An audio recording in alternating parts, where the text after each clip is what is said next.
हिंदुस्तान में राजे महाराजाओं की कोई कमी नहीं थी मेरे भाई बहनों, लेकिन आज भी दो राजे और महाराजाओं को लोग बड़े शान से याद करते हैं। एक है महाराणा प्रताप और दूसरे है छत्रपति शिवाजी महाराज।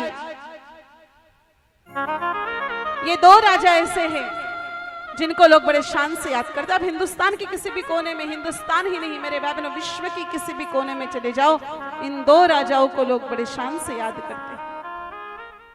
महाराणा प्रताप जी का जन्म हुआ था मेवाड़ में, और मेवाड़ की रियासत बहुत छोटी रियासत थी मेरे भाई बहनों, लेकिन आज भी लोग महाराणा प्रताप जी को बहुत याद करते हैं। क्यों? क्योंकि एक दिन गोगुंदा की जंगल से होकर के महाराणा प्रताप निकल रहे थे।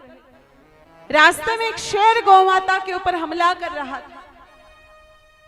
महाराणा प्रताप जी ने उस शेर को देखा और अपना भाला फेंक करके मारा, लेकिन दुर्भाग्यवश वो भाला चूक गया निशाने से। परिणाम स्वरूप मेरे भाई बहनों महाराणा प्रताप जी ने देखा कि अगर एक शेर मेरे आंखों के सामने गौ माता को खा लेगा तो इससे बड़े धर्म की हानि और ग्लानि क्या हो सकती है। महाराणा प्रताप खुद ही चेतक से कूद पड़े और उस शेर के साथ महाराणा प्रताप जी ने युद्ध किया। परिणाम ये निकला मेरे भाई बहनों, महाराणा प्रताप जी ने शेर का जबड़ा ही फाड़ करके रख दिया, और इसीलिए लोग आज महाराणा प्रताप को याद करते हैं। बोलिए महाराणा प्रताप की जय हो। गौ माता की रक्षा के लिए उन्होंने शेर का जबड़ा फाड़ दिया।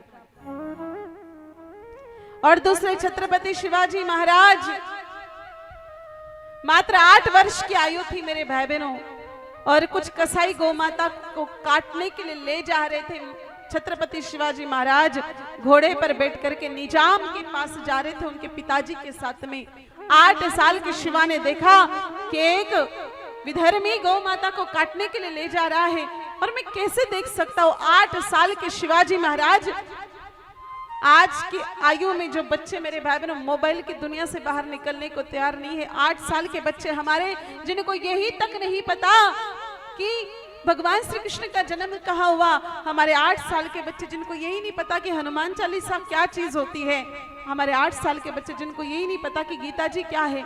ऐसी आयु में छत्रपति शिवाजी महाराज ने विधर्मियों के शासन में घोड़े से कूद करके सबसे पहले तो गौ माता की रस्सी तोड़ी तलवार से, और उसके बाद में मेरे भाई बहनों विधर्मी के हाथ काटे, और हाथ काटते ही गर्दन धड़ से अलग कर दी।